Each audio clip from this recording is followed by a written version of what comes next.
주기도문 시리즈 어느덧 6번째 시간이고 다음 주가 이제 마지막 말씀입니다. 그래서 이번 한 주 이제 주기도문을 이제 삶 속에 알람으로 이제 올려드리는 것이 이번 주가 이제 마지막입니다. 지난 5주 동안 여러분들 어떠셨는지 모르겠어요. 이렇게 3번씩 이렇게 알림을 이제 보내드리는데 여러분들이 주기도문을 열심히 하는 것도 중요하다고 생각하지만 이 알림을 통해서 여러분들의 삶에 울리는 신앙의 경종이 되었으면 좋겠다라는 생각이 들었습니다. 우리가 얼마나 주님의 뜻을 잊고 살아가지는 않았는지, 또 주님과 관계없이 살아가는 그 시간들이 얼마나 많았는지, 또 우리의 삶 속에서 그렇게 우리의 신앙을 일깨워주는 그런 알림이 되기를 또 바랍니다. 그래서 이번 주 알림이 울릴 때 이제 마지막 한 주일 내 삶의 믿음과 신앙을 다시 일깨우며 또 이 기도를 또 하나님께 올려드리는 그런 복된 시간이 되셨으면 좋겠습니다. 오늘은 주기도문의 5번째 간구, 우리를 위한 간구 중에서는 2번째 간구의 내용을 보려고 합니다. 오늘 간구의 내용은 그 주제가 분명합니다. 우리가 마태복음 6장의 말씀을 읽어서 알듯이 그 주제는 바로 용서입니다. 근데 이 용서의 문제가 간단한 문제가 아니더라고요. 보면 볼수록 또 우리의 삶의 현실을 알면 알수록 이 용서라는 문제가 참 쉬운 문제가 아니라고 생각합니다. 제가 주기도문을 이제 하는 가운데 특별히 오늘 말씀을 이제 묵상하다 보니까 이 말씀이 두 입장에서 드려지는 기도라는 것을 보게 되었습니다. 예전에는 이제 그런 생각이 안 들었는데 이 말씀, 이 구절을 계속 되뇌이면서 묵상하다 보니까 이게 두 입장에서 드리는 기도인데 하나는 피해자의 입장이고 또 다른 하나는 가해자의 입장이었습니다. 그래서 오늘 말씀에서 우리가 우리에게 죄 지은 자를 사하여 주었다는 것, 이것은 누군가 나에게 죄를 지었다는 것이고 곧 내가 피해자였다는 것을 말하는 것이죠. 그리고 이어서 나오는 우리 죄를 사하여 주시옵고는 내가 사함받아야 할 죄가 있다는 것이니까 곧 내가 가해자였다는 말입니다. 그래서 이 기도는 우리가 피해자인 동시에 가해자라는 사실을 전제하고 있는 것입니다. 그러기에 우리는 이 기도를 통해 두 가지 측면에서 용서를 바라볼 필요가 있습니다. 먼저 우리가 가해자의 자리에서 용서를 생각해 보면 우리가 누군가에게 잘못한 일이 있을 수 있습니다. 그럴 수 있죠. 누군가에게 상처를 줄 수도 있고 해를 입힐 수도 있습니다. 근데 그럴 때 우리는 어떻게 용서를 받아야 할까요? 물론 그 사람에게 사과하고 용서를 구하는 게 마땅한데 어떤 경우에는 우리가 이 짓는 죄가 사람보다는 하나님께 지은 죄라고 생각할 때도 있습니다. 물론 틀린 이야기는 아닙니다. 우리의 죄를 통해 이웃이 아파한다면 그것은 또한 하나님의 마음을 아프게 해드린 것이기에 우리가 짓는 모든 죄는 하나님께 짓는 죄이기도 합니다. 근데 문제는 하나님에게만 죄를 지었다고 말하는 거예요. 그러니까 하나님께만 그래서 용서를 구하고 회개하면 된다. 이것은 좀 문제가 있는 거죠. 우리가 하나님께 회개했어도 우리로 인해 상처받은 사람들이 여전히 있고 그래서 그 사람들이 여전히 그 아픔을 가지고 평생을 어두운 그림자 속에 살아간다면 그것은 진정한 용서받음도 그리고 회개도 아니라는 사실을 우리는 기억해야 합니다. 그래서 참회라는 것은 하나님과만 풀어야 할 문제가 아니라는 거예요. 용서는 하나님만이 아니라 우리의 이웃과 함께 풀어가야 하는 문제라는 겁니다. 우리가 지금까지 십계명과 주기도문을 이어서 계속 보고 있는데 이 말씀들을 보면서 공통적으로 전해지고 있는 메시지가 있는데 그게 하나님과의 관계, 이웃과의 관계, 이 두 가지가 함께 중요하다는 것을 이야기하고 있다는 겁니다. 그래서 하나님과의 관계는 이웃과의 관계로 완성이 된다는 거예요. 이것은 성경 전체를 통해 나타나고 있는 하나님 나라의 매우 기본적인 가치관이고 예수님이 이 땅에 오셔서 전하신 복음의 요약이기도 합니다. 그 복음의 요약이 뭔가요? 하나님 사랑, 이웃 사랑이죠. 그래서 하나님 사랑은 반드시 이웃 사랑을 통해 실현되고 발현되고 나타나야 한다는 것이죠. 근데 근데 용서라는 것도 마찬가지예요. 여러분, 구약의 7절기 중에 대속죄일이라는 날이 있습니다. 속죄절이라고도 하는데, 이 날은 개인이 아닌 이스라엘 모든 백성들의 죄를 하나님 앞에 한 번에 용서받는 날입니다. 굉장히 중요한 날이고 거룩한 날입니다. 그래서 이날 온 이스라엘 백성들이 금식을 하고 대제사장이 1년에 딱 한 번 지성소에 들어가는 날이 있는데 바로 이 날이에요. 그래서 지성소에 들어가서 백성의 모든 죄를 위해 속죄합니다. 두렵고 떨리는 마음으로 절대 실수해서는 안 되는 그런 대속죄일의 행사를 이 하루 가운데 진행하게 됩니다. 근데 유대인들의 구전 율법서인 미시나의 요마라는 곳이 있는데, 그 요마라는 책을 보면 이런 이야기가 나옵니다. 사람과 하나님 사이에 지은 죄는 대속죄일이 속하여 준다. 그러나 사람과 사람 사이에 지은 죄는 그가 자기 이웃을 찾아가 그 마음을 풀어드리기 전까지는 대속죄일도 속하여 주지 못한다. 그러니까 1년에 한 번 유일하게 대제사장이 지성소에 들어가 피를 뿌리는 그 거룩한 그 의식 속에도 하나님께서 손대지 않는 죄의 영역이 있다는 거예요. 그건 바로 내가 사람에게 지은 죄, 내가 사람에게 상처 준 그 사람의 마음이라는 거죠. 그래서 하나님은 그 사람을 제껴두고 나의 죄를 사하여 주시는 것이 아니라는 거죠. 그 사람이 어찌되든 나는 하나님께만 용서받으면 된다? 이게 아니라는 거예요. 그래서 유대인들이 대속죄일을 지키기 위해 40일 전부터 하는 일이 있는데, 그게 뭐냐면 자신이 지난 1년 동안 상처를 준, 해를 입힌 사람들을 다 찾아다니는 일입니다. 그러니까 생각나는 대로 그 사람들 다 찾아가는 거예요. 그리고 뭘 할까요? 용서를 구하는 거죠. 용서해달라고. 그 40일 중에서도 마지막 10일을 테슈바라고 하는데, 테슈바는 슈브라는 단어에서 온 것으로 그 뜻이 돌아섬, 되돌아감이라는 뜻입니다. 호세아 선지자가 여호와께 돌아가자라고 외칠 때 썼던 단어도 바로 슈브였습니다. 즉 하나님께 돌아가기 위해 먼저 해야 할 일은 사람에게 되돌아가는 일이고 사람의 마음을 되돌리는 일이라는 거죠. 그 슈브가 회개라는 뜻인데, 그것이 유대인들이 이해한 회개의 시작, 그것은 용서받아야 할, 내가 용서받아야 할 그 사람을 찾아가는 일이었다는 거죠. 12세기의 위대한 유대인 학자 마이모니데스는 테슈바의 법에 이것을 구체적으로 규정해 놓았습니다. 가해자는 피해자를 찾아가 용서를 구해야 한다. 근데 만약 그가 받아주지 않으면 증인 3사람을 데리고 다시 가라. 그리고 3번까지 가라. 여기서 3번이라고 했지만 이건 횟수를 제한하려는 것이 아니라 최선을 다해 그를 찾아가 용서를 구하라는 거죠. 마음을 다해, 성의를 다해서 용서를 구하라는 것입니다. 그러니까 그 용서를 구하는 40일의 그 회개 기간이 그렇게 길었던 것이죠. 그 한 날 하나님께서 이스라엘 모든 백성들의 죄, 하나님과 나의 관계, 하나님과 우리 민족과의 관계에 있어서의 그 죄를 사해 주시지만, 그러나 내가 사람과의 관계 문제, 사람과의 용서의 문제는 오랜 기간을 가지고 그 사람들을 찾아가 용서를 구해야 했다는 것입니다. 레위기 6장에 보면 제사법 중에서 속건제에 대한 규정이 나오는데요. 어떤 사람이 이웃의 물건을 속여서 빼앗거나 맡은 것을 돌려주지 않았다면 어떻게 하는가에 대한 율법을 이렇게 규정해 놓았습니다. 먼저 그 원금을 온전히 돌려주고 거기에 5분의 1, 20%를 더하여 갚게, 그렇게 되어 있습니다. 그렇게 한 뒤에 그 후에 속건제물을 여호와께 끌고 와서 제사를 드리면 그 속건제가 완성이 되는 겁니다. 그러니까 보상해야 되는 문제, 이런 일들을 먼저 해결하고, 사람과의 문제를 먼저 해결하고 와서 이 제물을 드려야 이 제사가 완성이 된다는 거죠. 그러니까 여기에도 순서는 사람에게 먼저 가서 그것을 갚고 그 다음에 하나님께 나아가는 것입니다.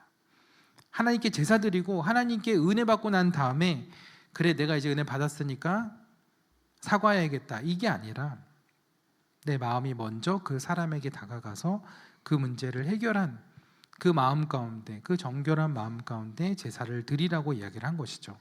근데 예수님도 똑같이 말씀하셨어요. 마태복음 5장에 보면 예물을 제단에 드리려다가 거기서 내 형제에게 원망들을 만한 일이 있는 것이 생각나거든 예물을 제단 앞에 두고 먼저 가서 형제와 화목하고 그 후에 와서 예물을 드리라고 했습니다. 이 말씀이 얼마나 극단적인 말씀인지 잘 와닿지 않으실 텐데요. 마태복음 5장은 산상수훈의 말씀으로 갈릴리를 배경으로 갈릴리 사람들을 대상으로 하신 말씀이거든요. 그렇다는 것은 예수님의 이야기에 등장하는 사람 또한 갈릴리 사람이라는 것을 말하지 않아도 이 이야기가 그게 전제되어 있는 거예요. 그래서 갈릴리에서 예물을 드리게 예루살렘 성전으로 간다는 것인데 성전이 가깝지 않기 때문에 저기 위에 지도가 잘 보이실지 모르겠지만 저기서부터 저 아래까지 이스라엘이 그렇게 넓지는 않지만 꽤 저기가 거리가 되는 거예요. 걸어서 사나흘 정도는 걸어가야 하는 거리입니다. 근데 혼자서 못 가요. 위험하기 때문에 제물로 쓸 짐승들도 끌고 가야 하고 그래서 가족들과 동네 사람들과 함께 험난한 순례의 여정을 지나가야 합니다. 그리고 나서 며칠에 걸쳐서 겨우 성전에 도착을 했는데 이제 제물을 드리려고 제사장이 제물에 손을 내미는 그 순간에 문득 내가 잘못한 어떤 사람의 얼굴이 떠오르는 겁니다. 그럼 어떻게 하라고요? 제물을 내려놓고 그 먼 길을 다시 돌아가서 형제와의 그 화목을 이루고 그러고 다시 오라는 거죠. 아무래도 극단적인 설정이고 예를 들어주신 거죠. 근데 예수님은 왜 그렇게까지 해야 한다고 말씀하셨을까요? 하나님 보실 때 제단 위의 제물보다 더 중요한 것은 그것은 바로 내가 상처 준 그 사람의 마음이라는 것입니다. 하나님께 용서를 구하는 것도 중요하지만 그 용서를 구하는 그 마음 가운데 사람과의 관계에서 걸림이 있으면 안 된다는 거죠. 그래서 용서는 제물로만 받는 것이 아니라 그 사람을 찾아가는 발걸음을 통해서 완성이 되는 거라는 거예요. 우리의 삶을 통해서 우리의 관계를 통해서 우리의 예배가 온전해진다는 것입니다. 여러분 미션이라는 영화 아시나요? 아주 오래되고 아주 유명한 영화죠. 이 영화의 어떤 배경음악 넬라 판타지아의 어떤 원곡이 이제 여기에 가브리엘 그 오보에라는 곡이 이제 나중에 그렇게 이탈리아로 이탈리아 음악으로 만들어진 것인데 이 영화의 이제 주인공이 여러 명이 있는데 그 중에 한 명은 로드리고 멘도자라는 노예 상인이었습니다. 지금 여기에 화면에 보이는 분은 신부님이에요. 이분은 로드리고가 아니고 로드리고는 이 사람이에요. 이 사람은 이 밀림에서 과라니족 원주민들을 사냥하듯이 붙잡아서 사람들을 노예로 팔아넘겼던 그런 사람입니다. 좋은 사람이에요? 나쁜 사람이에요? 좋은 사람이라고 하신 분 없으시죠? 이 사람이 근데 어느 날 여자 문제로 동생과 싸우다가 동생을 죽이고 만 겁니다. 살인자가 된 거예요. 근데 그때 굉장히 충격을 받습니다. 그래서 뭐 감옥에 간 것도 아니었는데 자기 죄의 무게에 짓눌려서 이렇게 방에 틀어박혀서 아무것도 먹지 않고 그냥 내가 죽어야겠다라는 생각을 하게 됩니다. 근데 그때 가브리엘 신부가 찾아와서 이렇게 죽으면 무슨 소용이 있냐, 그러지 말고 남은 여생을 돌이켜서 회개하고 참회하는 삶을 어떻게 삶을 좋을지 한번 생각해 보라고 이야기를 합니다. 근데 그 말을 듣고 이 로드리고가 무슨 생각이 들었는지 일어나서 어디로 떠나게 됩니다. 알고 보니까 그가 죄를 지었던 사람들, 노예로 사고 팔았던 그 과라니족이 있는 그 밀림 그 정글로 들어갔던 것입니다. 근데 그냥 가지 않았어요.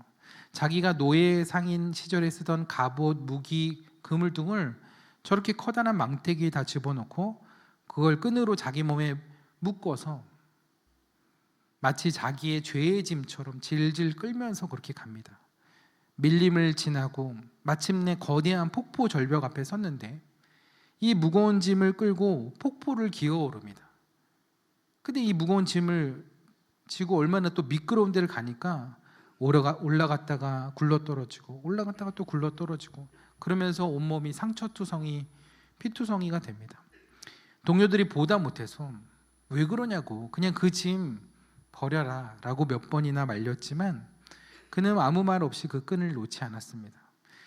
그리고 며칠을 걸려서 마침내 그 절벽 위에 오르게 되었을 때 그곳에 과라니족 사람들이 그를 보게 됩니다. 그가 자기들을 잡아다 팔았던 노예 사냥꾼임을 단번에 알아봤죠. 그래서 한 사람이 칼을 뽑아 들고 그에게 다가가서 그의 목에 칼을 겨눕니다. 근데 그 원주민은 의외로 다른 사람들과의 눈빛을 교환하면서 어떤 마음이 오갔는지 모르겠지만 칼을 돌려서 그의 몸에 묶인 그 끈을 끊어줍니다. 그러자 망태기가 폭포 아래로 굴러 떨어져요. 그 안에 있던 그 무거운 갑옷, 칼, 노예, 그의 무거운 죄짐과도 같았던 그 그물이 모두 물속으로 사라지게 됩니다.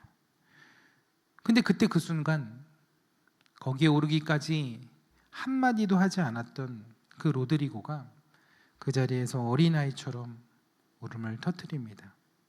이 장면이 참 이 영화에서 중요한 장면이기도 한데 잠깐 그 장면을 보고 이야기를 이어가겠습니다.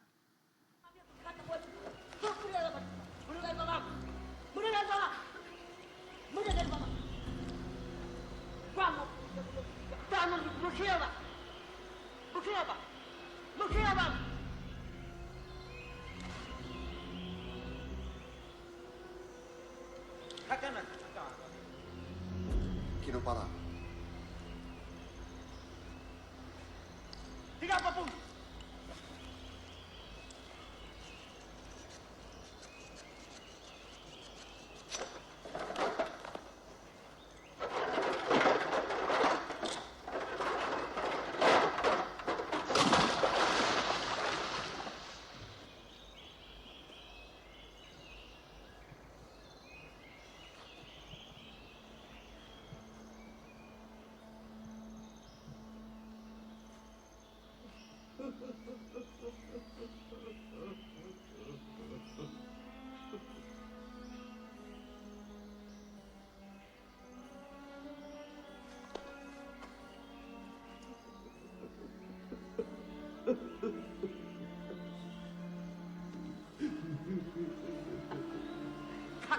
Murkan mahal undang na.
로드리고가 왜 그렇게 울며 통곡했던 걸까요? 자기의 동생마저도 죽이고 내 주변에는 아무도 없는 것 같은 나의 그 외로운 인생 가운데 내가 지난 죄들을 속죄하는 마음으로 차라리 이렇게라도 내가 그곳에 가서 죽음을 당할지라도 내 죄가 용서받을 수 있다면 그렇게 마지막을 그렇게 보내야겠다라는 심정으로 왔는데 로드리고는 그곳에서 뜻밖의 그 부족들의 용서와 사랑을 경험하게 됩니다. 용서받을 수 없을 것 같은 내 인생에 그렇게 찾아온 그 공동체의 그 사랑은 그의 마음을 울리고 감동시켰던 것입니다. 여러분, 로드리고는 하나님께 가서 교회에 가서 저 용서해 주십시오라고 기도하지 않았습니다. 그는 자기가 죄를 지은 사람들에게 찾아갔습니다. 그리고 말이 아니라 몸으로 침묵으로 용서를 구했습니다. 그 방법이 중요한 것이 아니라 그의 마음과 진심을 다해 그렇게 용서를 구했던 거죠. 영화는 그렇게 끝이 나지 않습니다. 그는 그곳에 남아 원주민들과 함께 살았고 나중에 그들이 몰살당할 위기에 처했을 때 로드리고는 그들을 지키다가 죽게 됩니다. 여러분, 이것이 참회의 모습입니다. 참회는 용서받는다는 것은 말로만 끝나는 것이 아니라 발걸음으로, 찾아감으로 증명된다는 것입니다. 당사자에게 진심으로 용서를 구하고 죄로부터 돌이키는 삶을 살아간다는 거죠. 그것이 가해자의 자리에서 생각해야 할 용서인 것입니다. 여러분, 성경은 우리에게 무례한 그런 용서를 말하고 있지 않습니다. 성경은 우리 이웃들을 향한 그 하나님의 사랑과 용서를 말하고 있고, 하나님과 나와의 관계, 하나님과 나와의 신앙만 중요한 것이 아니라 그 신앙이 우리의 삶 가운데 사람들과의 관계 속에서 나타나야 함을 이야기하고 있는 것입니다. 그러면 이제 두 번째 자리, 피해자의 자리에서 용서를 생각해 보려고 하는데요.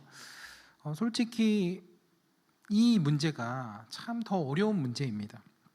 용서를 구하는 것도 어렵지만 용서하는 것은 차원이 다른 어려움입니다. 왜냐하면 용서하는 것은 용서를 구하는 것보다 훨씬 더 시간도 오래 걸리고 그만큼 여러 과정을 거쳐야 하기 때문입니다. 아니, 용서하는데 무슨 여러 과정이 있나요? 용서를 오랫동안 연구한 심리학자 로버트 엔라이트라는 분이 있습니다. 그가 쓴 책 용서는 선택이다에 보면 용서가 대체로 이 4단계를 거쳐서 일어난다고 정리를 했습니다. 그 첫 번째 1단계는 분노를 정면으로 마주하는 단계입니다. 이게 용서함에 있어서 가장 중요하고 가장 오래 걸리는 단계인데요. 우리 기독교인들이 바로 이 첫 단계를 넘어가지 못할 때가 많아요. 왜냐하면 믿는 사람이 미워하면 안 되지 하면서 계속 그냥 그것들을, 그 분노를 대하거나 표출하지 못하고 계속 마음에 묻어두기 때문에 그렇습니다. 그러면서 그 분노 자체를 죄로 여기고 눌러버리기 때문이라는 거죠. 법철학자 제프리 머피는 이런 이야기를 했습니다. 길에서 떠돌이 개에게 물렸다고 해봅시다. 아프긴 하지만 우리가 그 개에게 원한을 갖지는 않습니다. 왜냐하면 개는 도덕적 책임을 물을 수 있는 존재가 아니기 때문입니다. 근데 사람에게 상처를 입으면 우리는 분노합니다. 왜 그럴까요? 그 사람에게 기대하는 도덕적 인격과 그 사람에게 기대하는 바가 있기 때문이라는 거죠. 당신은 그렇게 해서는 안 된다. 사람이면 그럴 수 없다라는 것이죠. 그만큼 그 관계 속에서 우리가 기대하는 바가 있다는 것이고 존중하는 바가 있고, 그것 때문에 우리가 그 기대가 무너지면서 상처가 더 크게 생기는 것이죠. 그래서 그런 화가 나는 건 어떻게 보면 자연스러운 일입니다. 그래서 그 화가 나는 그 분노를 꼭 죄로 생각할 수는 없다는 것입니다. 에베소서에서도 분을 내어도라고 이야기를 하는 것은, 분이라는 것은 우리 안에서의 자연스러운 감정이라는 거죠. 그러나 그 분노를 어떻게 다루냐에 따라서 우리가 죄로 갈 수도 있는 것이고 용서의 자리로 갈 수도 있다는 것이죠.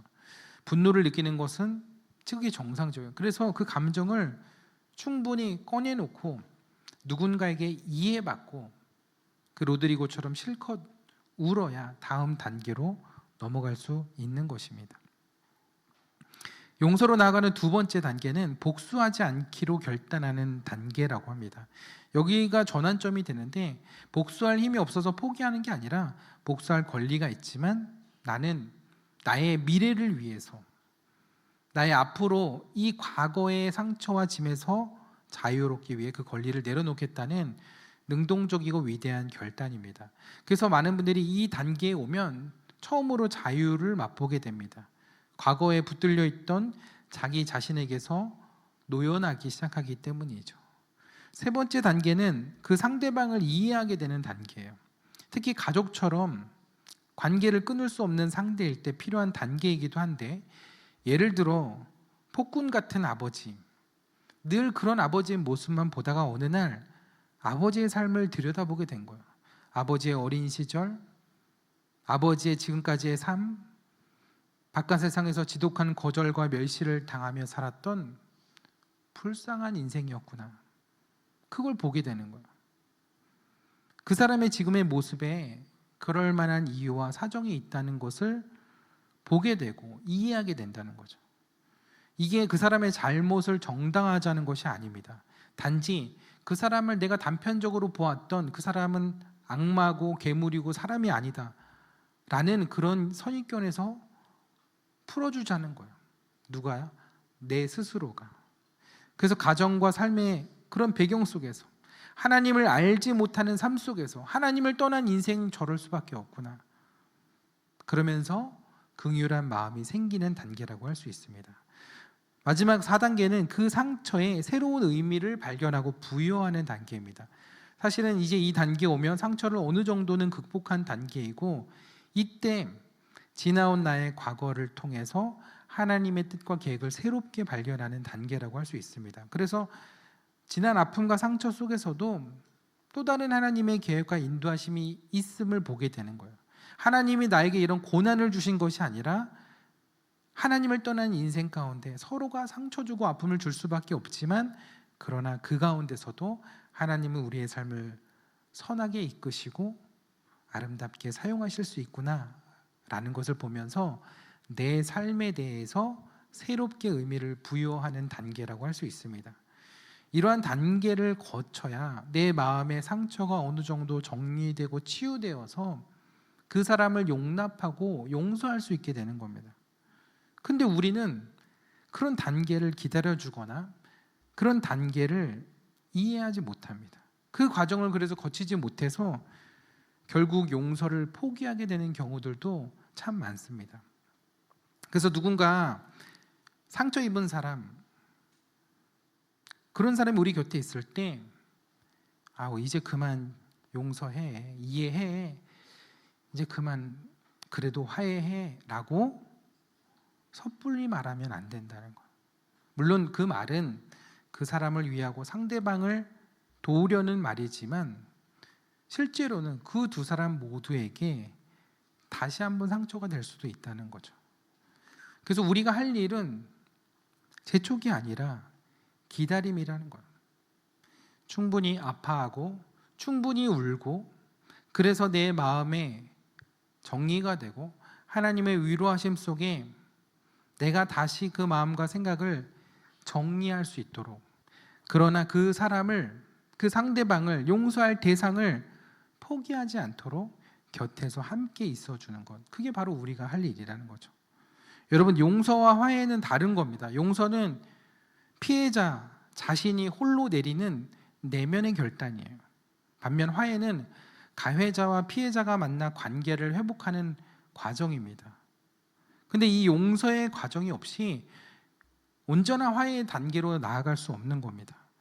아직 마음으로 정리가 되지 않았고 받아들여지지 않는데 관계가 불편해서, 그 불편함을 견디지 못해서 급하게 그냥 어쩔 수 없이 화해를 하는 경우들도 있습니다. 근데 마음에는 여전히 정리가 되지 않으니까, 그 사람을 받아들일 시간과 준비가 되지 않다 보니까 그 관계는 오래가지 못한다는 거예요. 그냥 용서했다는 게 그냥 그 사람 더 나쁘게 생각하지 않고 그냥 그 사람과 그냥 아주 기본적인 인사 정도, 아니면은 그냥 알고 지내는 사이, 이렇게 지내는 게 온전한 용서라고 할 수 없다는 거죠. 피해자의 입장에서 용서를 하기 위해서는 시간이 필요하다는 거예요. 근데 늘 피해자는 상대방이 아니고 늘 나라고 생각을 하죠. 용서해보려는 그런 마음과 노력들이 왜 없었겠습니까? 근데 그게 잘 안 돼요. 근데 그런 분들에게 제가 꼭 그 말씀을 드리고 싶어요. 용서가 안 된다고 해서 그것이 곧 불순종을 말하는 것이 아니라는 거예요. 내가 하나님의 말씀을 지키지 않고 살아가는 믿음 없는 사람이라고 그렇게 스스로 성급히 정죄하면 안 된다는 거예요. 그런 성도님들 중에는 이중의 고통을 겪고 계신 분들이 있어요. 첫째는 가해자에게 받은 상처의 고통이고, 아직 그 사람에게 사과나 용서를 구함도 받지 못했는데 나는 왜 아직 용서하지 못할까? 나는 왜 아직 자유롭지 못할까? 하나님은 이런 나를 책망하시겠지. 이게 바로 또 다른 고통이라는 거죠. 근데 여러분, 하나님은 여러분들을 단 한 번도 정죄하신 적이 없습니다. 성경 어디에 용서가 구원의 조건이라고 되어 있는 곳이 없습니다. 내가 너를 이렇게 용서해주고 내가 너를 위해서 십자가에서 죽었는데 너 다른 사람 용서 못해? 넌 구원 못 받아. 그게 아니라는 거죠. 예수님이 용서를 강하게 말씀하신 것, 용서 못하는 사람을 정죄하시려는 게 아니에요. 예수님은 늘 약한 사람, 상처 입은 사람 편에 서 계셨습니다. 그래서 여러분 편에 계시면서도 주님이 하시는 일은 여러분들을 위로하시기 위함도 있지만 여러분들이 선택하기를 기다리시는 거예요. 용서를 어떤 명령에 의해서, 강요에 의해서 의무적으로 그렇게 용서하기를 원하지 않으신다는 거예요. 하나님의 그 큰 사랑, 더 큰 사랑을 우리가 온전히 경험함으로 우리가 용서를 스스로 선택하기를 기다리신다는 거예요. 어떤 상담학자가 용서는 명사가 아니라 동사라고 했습니다. 용서는 영어로 forgiveness인데 이것은 명사, 완결된 상태를 가리키죠. 근데 용서가 명사가 아니라 forgiving, 진행형이라는 거예요. 그러니까 이 말이 뭐냐면 한 번에 용서가 완료되는 사건이 아니라 용서는 여러 과정과 시간을 통해서 진행되는 여정이라는 거예요. 그래서 지금 용서 못했다고 해서 영원히 용서 못하는 게 아니라는 거예요. 지금 용서 못했다고 해서 용서의 마음이 전혀 없는 것이 아니라는 거예요. 그 용서의 마음이 조금씩 커져가고 진행될 수 있다는 것이죠. 베드로가 예수님에게 물었어요. 예수님, 형제가 내게 죄를 범하면 몇 번 용서해야 됩니까? 7번까지 하면 됩니까? 그러자 예수님이 말씀하셨죠. 7번을 70번까지도 해라. 우리는 이 말씀을 흔히 제한 없는 용서로 생각합니다. 7에 70번이면 몇 번이에요? 어려우세요? 490번. 맞아요? 네, 490번. 근데 뭐 횟수를 세지 않는 그런 무제한의 어떤 용서를 얘기하는 것도 맞죠. 근데 여기에 또 하나의 뜻이 있습니다. 이 말씀은 한 사람에 대해서 용서할 때 우리가 여러 번 수없이 다시 용서하는 과정이 필요하다는 거예요. 한 번 용서해서 끝나면 7번도 많죠. 근데 예수님이 7번을 70번까지 하라고 그랬는데 그 말은 그 한 사람을 용서하기 위해서, 여기 형제들이라고 얘기했지 않았어요? 그 형제라고 그랬어요. 한 사람에 대해서도 그렇게 용서하는 과정이 수없이 필요하다는 거예요. 오늘 아침에 용서했지만 저녁에 또 그 기억과 그 분노가, 그 화가 올라옵니다. 그럼 우리는 이렇게 생각하죠. 아, 나는 용서할 수 없나 보다. 나는 용서에 실패했다고 생각합니다. 저도 말을 안 해서 그렇지 살면서 주변에 미운 놈들이 많아요. 성도들보다 목사들 중에 많아요. 그 사람만 생각하면 두고두고 생각나고 얄밉고 막 화가 나고, 저 사람이 목사가 맞나, 막 물론 저도 뭐 그렇게 뭐 자랑할 게 없지만, 근데 그런 제 모습을 보면서 어느 순간 이렇게 현타가 와요. 왜 이렇게 나는 용서가 안 되지? 저 사람 보면서 괜히 내 마음은 왜 이렇게 화가, 분노가 치밀지? 왜 내 마음이 편해지지 않지? 라는 그런 생각이 문득 들었는데 하나님이 오늘 이 말씀을 통해서 깨닫게 해주시는 거예요. 용서에는 실패가 없다. 용서는 실패하는 것이 아니라 아직 진행되고 있는 것이다. 그러니까 7번을 70번까지도 하라는 이 말씀이 참고 또 참으라는 그런 말씀이 아니라는 거예요. 이것은 그 길고 긴 과정, 용서를 거듭해가는 그 긴 과정들이 너무 힘들지만 제한 없이 계속 용서해가는 그 과정 속에서 그 용서를 포기하지 말라는 거예요. 이 말씀이 참 저에게는 큰 위로와 격려의 말씀으로 들리더라고요. 용서가 안 되면, 다시 화가 나면 다시 용서 못할 것 같은데 예수님은 또 용서하라는 거예요. 70번에 70번 마음의 분노가 생기면 그래, 그 분노 가라앉히고 또 용서하면 돼. 7번에 70번, 490번은 해야 네 마음이 조금 나아질 거야. 저는 그래서 이 말씀이 부담이 되는 것이 아니라 오히려 위로가 되더라고요. 여러분, 누군가를 용서하기 위해 어떻게 기도하시나요? 하나님, 제가 저 사람 용서하게 해주세요. 근데 이 기도는 여전히 내가 주어인 기도입니다. 내가 용서하게 해주세요. 근데 내가 용서할 수 있나요? 내 힘으로, 내 노력으로, 내 의지로 용서가 안 됩니다. 그래서 우리는 하나님의 도움이 필요한 거예요. 하나님이 내 마음을 주장해 주셔야 되는 겁니다. 그래서 오늘 골로새서 말씀에 누가 누구에게 불만이 있거든 서로 용납하여 피차 용서하되 주께서 너희를 용서하신 것 같이 너희도 그리하고 이 모든 것 위에 사랑을 더하라고 했어요. 근데 그게 되냐 말이에요. 용납도 안 되고 용서도 안 되고, 그런데 거기 위에 사랑을 어떻게 더하냐는 거예요.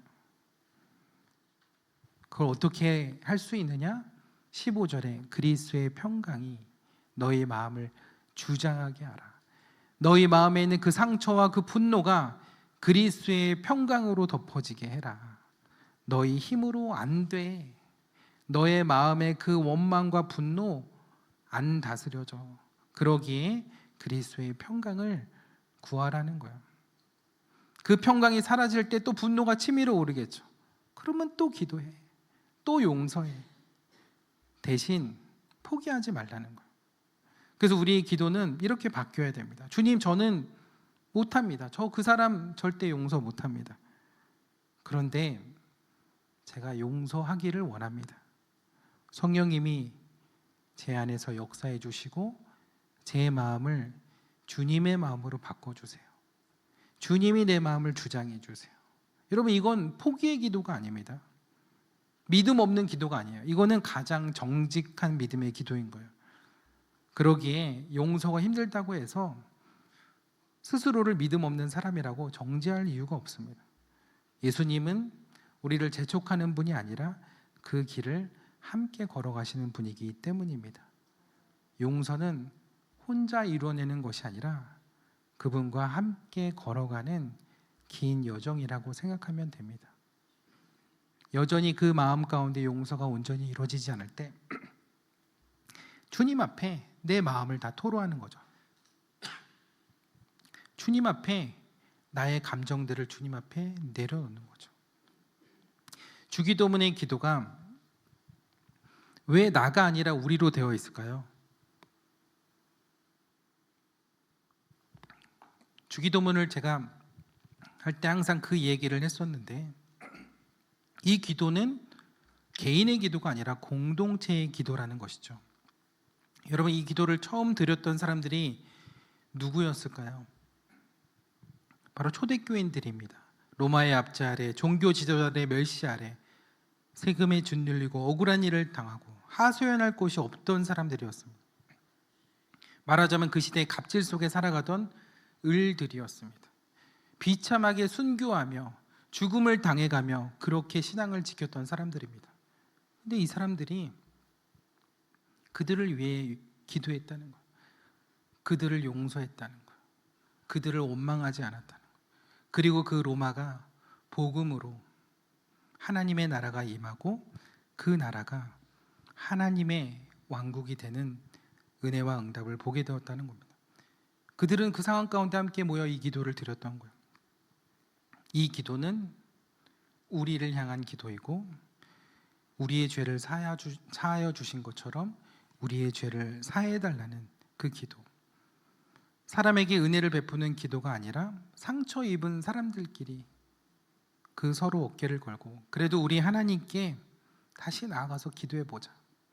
저 사람들 너무나 밉고 원망스럽지만, 우리의 가족을 죽인 사람, 우리의 공동체를 죽인 저 사람들 너무 밉지만, 그러나 우리가 받은 그 사랑으로 저 사람들을 용서하기를 포기하지 말자, 그렇게 다짐하던 기도였다는 거죠.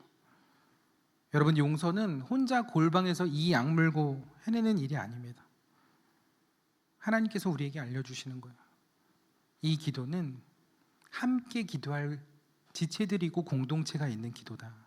함께 울어주고 기다려주고 기도해주는 공동체가 있는 기도. 그래서 이 기도는 우리의 기도인 것입니다.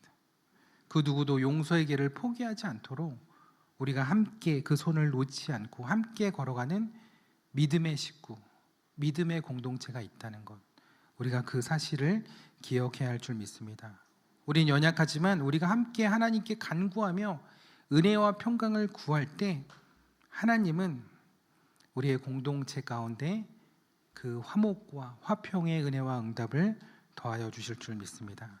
이번 한 주 주기도문을 들으시면서 우리에게 그러한 평강이 임하고 용서의 발걸음이 한 걸음 더 나아가는 그런 은혜가 있게 되기를 주님의 이름으로 축원합니다. 오늘 우리 말씀을 기억하면서 이 찬양을 함께 고백했으면 좋겠는데, 오늘 나는 이라는 찬양입니다. 이게 오래된 찬양이고 여러분들이 또 잘 아시는 찬양일 텐데, 이 찬양을 통해서 여러분들 스스로를 정죄하는 찬양이 되지 않았으면 좋겠어요. 자칫 앞에 그 가사들이 나를 탓하고 나를 정죄하는 가사처럼 느낄 수 있어요. 그러나 이 찬양의 마지막에 가서는 어쩔 수 없는 내 마음, 결국 주님께 맡겨야 함을 고백하고 있습니다. 주님 앞에서 몸둘 바 모르고 이렇게 흐느끼고 있습니다. 어찌할 수 없는 이 마음을 주님께 맡긴 채로 내가 이렇게 울며 주님께 간구하고 있습니다. 우리 마지막 구절이 우리의 믿음의 고백이 될 수 있도록 우리 이 찬양을 함께 부르도록 하겠습니다.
웃음 주길 원했네.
멈춰주지 못하고 이렇게 고집부리고 있네. 그가 먼저 섬겨주길 원했고 그가 먼저 이해하길 원했고 그가 먼저 높여주길 원했네. 나는 어찌된 사람인가. 오 추악한 나의 욕심이여, 오 서글픈 나의 자존심이여, 왜 나의 입은 사랑을 말하면서 왜 나의 맘은 화해를 말하면서 왜 내가 먼저 져줄 수 없는가. 왜 내가 먼저 손해볼 수 없는가. 오늘 나는 오늘 나는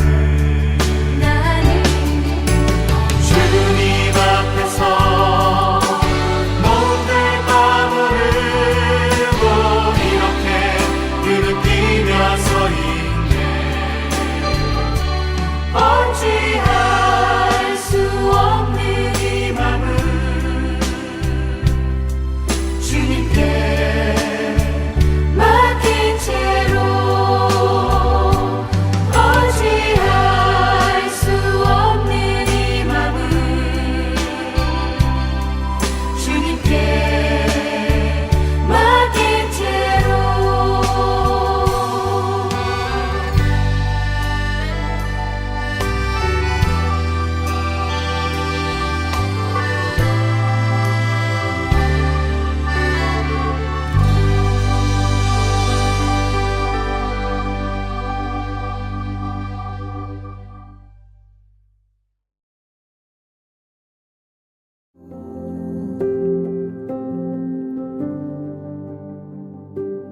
When I wake, I know you are with me. In the dark, I can almost see you clearly. Every day, you're singing over me. Like water, my love runs free. Oh, there is nothing like your love. There is nothing and no one above. Oh, come be with us, Holy One.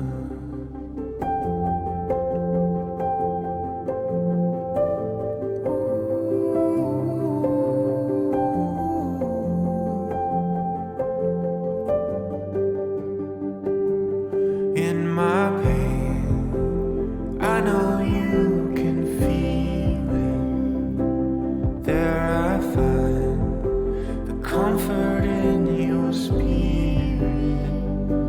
And every day you're singing over me. Like water, my love runs free. Oh, there is nothing like your love.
hold